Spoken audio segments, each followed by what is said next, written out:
Hello and welcome to Election Focus. We're taking a look at where the main parties stand on some particular issues to help inform your vote before the 4th of July.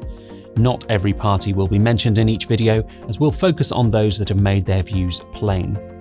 This time, we're looking at relationships and sex education. The Conservative government created new compulsory subjects for schools in England: relationships education for primary and relationships and sex education for secondary, after concerns were raised over use of inappropriate materials and parents being sidelined. It commissioned a review last year. In May, it published draft guidance setting age restrictions on some topics, stating that gender ideology should not be taught as fact, and emphasising the role of parents. The Conservative manifesto promises new legislation on parents' right to see what their child is being taught in school. Labour supported the government's statutory relationships education subject for primary schools. The party has welcomed some aspects of the new draft RSE guidance, including the principle that parents should have an explicit right to know what their children are being taught.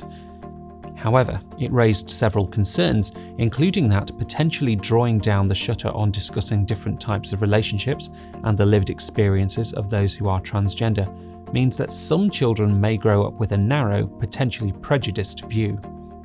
It is Lib Dem policy to have mandatory sex education in primary schools. The party welcomed relationships education and has previously said it wanted teaching on LGBT+ relationships, sexual consent, and issues surrounding explicit images and content to be included in sex and relationships education.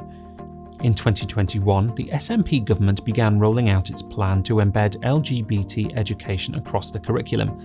Draft statutory SNP guidance published in August 2023 for relationships, sexual health and parenthood, RSHP, states that LGBT inclusive education will reflect healthy relationships within diverse sexual and gender identities and family types.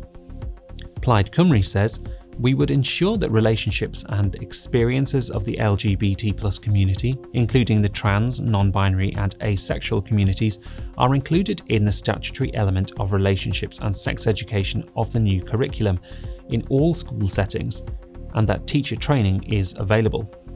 The Green Party's only MP, Caroline Lucas, welcomed the government's introduction of mandatory relationships education for primary schools. She recently said the government's plans to stop sex education for under-9s were ill-informed. For more information on this subject and other issues, download our new Election Briefing 2024 or go to the dedicated general election page on our website at the.ci/election.